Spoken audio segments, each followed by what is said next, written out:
पालघर जिल्ह्यातील डहाणू तालुक्यातील कासा परिसरात भटक्या कुत्र्यांमध्ये कॅनाईन डिस्टेंपर या विषाणूजन्य आजाराचा प्रादुर्भाव झाल्याचे समोर आले आहे। या आजारामुळे परिसरातील अनेक कुत्र्यांची प्रकृती खालावल्याचे दिसून येत आहे। या आजाराची लागण झालेल्या कुत्र्यांमध्ये नाक आणि डोळ्यातून घाण येणे, डोळे बंद होणे, शरीर अशक्त होणे अशा लक्षणांसोबत काही कुत्र्यांचे पाय कडक होणे किंवा पक्षघातासारखी स्थिती निर्माण होत असल्याचे आढळून आले आहे। त्यामुळे प्राणी प्रेमींमध्ये चिंता व्यक्त केली जात आहे। या पार्श्वभूमीवर कासा परिसरातील प्राणी मित्रांनी पुढाकार घेत आजारी भटक्या कुत्र्यांवर उपचार सुरू केले आहेत।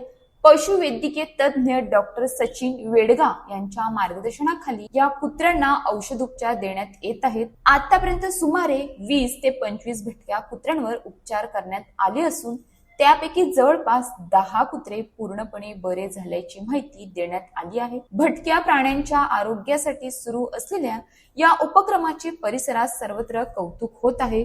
पशुवैद्यकीय तज्ञांनी नागरिकांना आपल्या पाळीव कुत्र्यांचे वेळेत लसीकरण करण्याचे आवाहन केले असून त्यामुळे या आजारांचा प्रसार रोखण्यास मदत होऊ शकते। प्राण्यांमध्ये होणारे संसर्गजन्य आजार रोखण्यासाठी वेळेवर लसीकरण करणे आणि आजारी प्राण्यांना त्वरित उपचार देणे अत्यंत गरजेचे आहे। प्राणी ही आपल्या पर्यावरणाचा महत्त्वाचा भाग असल्याने त्यांची काळजी घेणे ही समाजाची सामूहिक जबाबदारी आहे। अशाच ताज्या बातम्यांसाठी आमच्या न्यूज पोलीस रिपोर्टर चॅनलला लगेच सबस्क्राईब करा आणि बेल आयकॉन दाबायला विसरू नका।